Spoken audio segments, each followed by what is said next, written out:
نحمده ونصلي على رسوله الكريم اما بعد فاعوذ بالله من الشيطان الرجيم بسم الله الرحمن الرحيم لن تنالوا البر حتى تنفقوا مما تحبون صدق الله العظيم وصدق رسول نبی الکریم اما بعد بسم اللہ الرحمن الرحیم۔ پیارے ناظرین اور حاضرین السلام علیکم۔ پیارے ناظرین، آج جب ہم آپ کے سامنے جس موضوع پر گفتگو کریں گے اس کا عنوان ہے نیکی کی حقیقت۔ اسلام میں نیک جزا اور سزا کے جو تصور پایا جاتا ہے اس کا ہم کہتے ہیں نیکی اور بدی۔ نیکی سے مراد ہر وہ اچھا کام، نیک کام جو اللہ کی رضا اور خوشنودی کا حاصل کرنے کا سبب بنے، اس کو ہم نیکی کہتے ہیں، اور اس کے برعکس ہر وہ کام جو اللہ کے غضب اور اللہ کی ناراضگی کا سبب بنے اس کو ہم بدی اور گناہ کہتے ہیں۔ نیکی کے کئی درجات ہیں۔ نیکی میں جس طرح نماز، روزہ، زکوٰۃ، حج، صدقات و خیرات، نوافل، ماں باپ کی فرما برداری، عزیز و اقارب سے اچھا سلوک، اس کو ہم نیکی کہتے ہیں۔ اور اسی طرح اس کے برعکس گناہ کے کام جو برے، جو اللہ کی غضب کا سبب بنتے ہیں، جس طرح زنا، چوری، ڈاکو، ڈکیتی، قتل، اس کو ہم گناہ کہتے ہیں۔ سامعین محترم، ناظرین کرام، میں نے جو قرآن کریم کے پارہ نمبر 4 کی ابتدائی آیت کا کچھ حصہ تلاوت کرنے کی سعادت حاصل کی ہے، اس میں اللہ عز و جل اپنے بندوں سے ارشاد فرما رہا ہے، لن تنالوا البر حتی تنفقوا مما تحبون، تم ہرگز نیکی کو نہیں پہنچ سکو گے جب تک تم اللہ کی راہ میں اپنی محبوب ترین چیزوں کو خرچ نہیں کرتے۔ سامعین محترم، عالم عشق اور محبت میں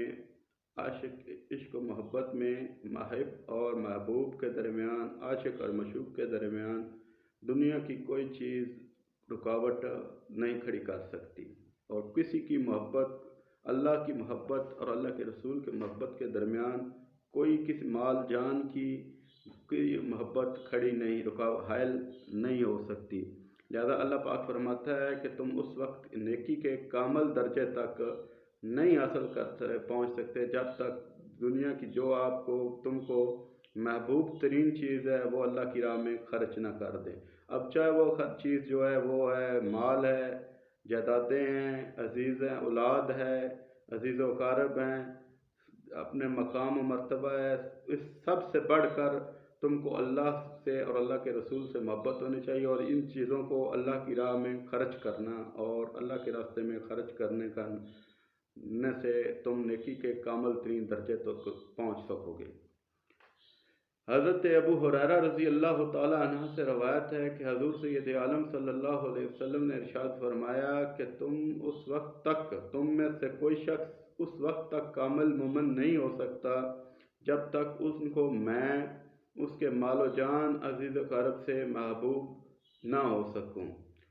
سامعین محترم، حدیث کا مفہوم ہے کہ حضور سید عالم صلی اللہ علیہ وسلم نے ارشاد فرمایا کہ تمہاری مال، تمہاری جان، اولاد، عزیز و اقارب میری محبت اور اللہ کی محبت میں حائل نہیں ہونے چاہیے اور نئی رکاوٹ کھڑی نہیں ہونی چاہیے جب تک میں تم کو تمہارے مال و جان سے بڑھ کر محبوب نہیں ہو جاتا، تم اس وقت تک ایمان کے کامل ترین درجے تک نہیں پہنچ سکتے۔ حدیث کتب تفسیر میں آتا ہے کہ حسنین کریمین طیبین طاہرین ایک دفعہ بیمار ہو گئے تو حضرت مولا علی کرم اللہ وجل کریم اور بی بی پاک سیدہ فاطمہ الزہرا سلام اللہ علیہ نے 3 روزوں کی منت مانی۔ پہلے روزہ جب رکھا تو افطاری کا جب وقت قریب آیا تو ایک فقیر آیا، اس نے صدا دی کہ اللہ کے نام پہ مجھے کچھ کھانا دیجئے۔ تو آل بیت نبی نے، حضور سید عالم صلی اللہ علیہ وسلم کے پیارے خاندان نے وہ جو کھانا اپنی افطاری کے لیے تیار کیا تھا اس فقیر کو دے دیا، اور خود روزہ جو ہے وہ کھجوروں سے افطار فرمایا۔ پھر اسی طرح جب دوسرا دن افطاری کا وقت قریب پہنچا، کھانا تیار ہوا، افطاری کا وقت قریب آیا، پھر وہ فقیر آیا، اس نے دوبارہ صدا دی کہ مجھے کھانا دیا جائے۔ تو آل بیت نبی نے پھر وہ کھانا فقیر کو دے دیا اور خود روزہ جو ہے وہ کھجوروں سے افطار فرمایا۔ اسی طرح تیسرے روزے کا جب افطاری کا وقت آیا، تیسرے دن پھر وہ فقیر آیا، اس نے پھر صدا دی اور کھانے کی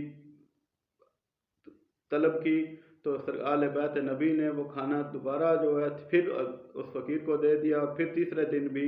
اپنا روزہ جو ہے وہ کھجور سے افطار فرمایا۔ تو اللہ پاک کو یہ ادا بہت پسند آئی۔ اللہ پاک نے سورۃ الطحر میں اس عمل کی آیت نازل فرمائی کہ اور حضور اہل بیت نبی کی اور اس عمل کو پسند فرمایا اور ان کی تعریف فرمائی۔ اور اسی طرح جب حضور سید عالم صلی اللہ تعالیٰ علیہ وسلم نے غزوہ تبوک میں جب صحابہ اکرام کو حکم دیا کہ وہ جنگی سامان اور مال کے اسباب مہیا کریں، تو ہر صحابی نے حضور سید عالم کی بارگاہ میں اپنی مال جان صدقات کو خیرات پیش کیا، اور حضرت سیدنا ابو بکر صدیق رضی اللہ تعالیٰ عنہ اپنے گھر کی ساری مال و اسباب حضور کی بارگاہ میں پیش کر دیا، اور حضور نے پوچھا کہ اے ابو بکر گھر کیا چھوڑ آیا؟ تو حضور نے حضرت ابو بکر صدیق رضی اللہ تعالیٰ نے فرمایا، عرض کی یا رسول اللہ صلی اللہ علیہ وسلم، میرے گھر میں صرف اللہ اور اللہ کے رسول کا نام اور اللہ کے رسول کی محبت اور عشق ہے۔ تو اسی طرح حضرت عمر فاروق رضی اللہ تعالیٰ عنہ اپنا آدھا مال اللہ کی رضا کے لیے حضور کی بارگاہ میں پیش کیا۔ ہر صحابی نے جتنی توفیق حضور سید عالم کی بڑھ چڑھ کر خدمت کی۔ سامعین محترم، ناظرین کرام، ہمارے دنیا کی محبت اور دنیا کی جاہ و طلبی ہرگز اللہ کی رضا کے راستے میں ہم رکاوٹ نہیں ہونی چاہیے۔ لہذا حدیث میں حضور سید عالم صلی اللہ علیہ وسلم نے ارشاد فرمایا کہ جائیدادیں اور جاگیریں نہ بناؤ ورنہ تم دنیا کے ہو کر رہ جاؤ گے، یعنی کہ جب تم مال و اسباب بنا لو گے، دنیا کی محبت کے پیچھے لگ جاؤ گے، تم اپنے اصل راستے اور اپنے اصل منزل سے ہٹ جاؤ گے، تم پھر دنیا کے پیچھے پڑ جاؤ گے، تم دین کو اتنی خدمت نہیں کر سکو گے۔ حالانکہ ہمارے سامنے ہمارے آباء و اجداد اکابرین امت کی زندہ مثالیں قائم ہیں۔ حضرت کربلا میں جب امام حسین علیہ السلام نے دین کی سربلندی کے لیے 28 رجب کو مدینہ شریف کو اپنا گھر بار چھوڑ کر کربلا کے دشت و بیاں میں اپنے بچوں کے سمیت اور اپنے بھائیوں کے سمیت اپنے عزیز و اقارب کے سمیت اللہ کی رضا میں خوشنودی حاصل کرنے کے لیے اپنی جان پیش کر دی، اور اسی طرح حضرت امام زین العابدین علیہ السلام رضی اللہ تعالیٰ عنہ نے اسلام کی سربلندی کے لیے قید کی حالت میں دین کی تبلیغ کی اور خطبات دیے، اور اسی طرح کئی صحابہ اکرام نے اسلام کی خدمت میں راستے میں حضرت ابو ایوب انصاری رضی اللہ تعالیٰ جہاد کرتے ہوئے آج کے ترکی قسطنطنیہ میں ان کی شہادت پائی، اور اسی طرح طارق بن زیاد نے اندلس فتح کیا۔ ہمارے مسلمانوں نے